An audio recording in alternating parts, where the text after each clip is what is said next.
So let us try and recap कि बचपन से जैसे स्कूल में यू मेंशन अबाउट कि राइटिंग स्लेट में लिखने से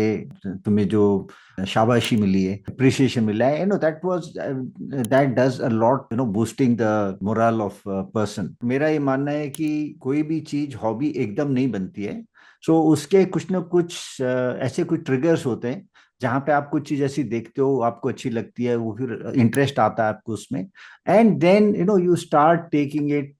pursuing it regularly, with some kind of regularity में भी, रोज करो या हफ्ते में एक बार करो, जो भी है, लेकिन इंटरेस्ट आने लगता है। And that is how we start, and as we move in our life we are expose to different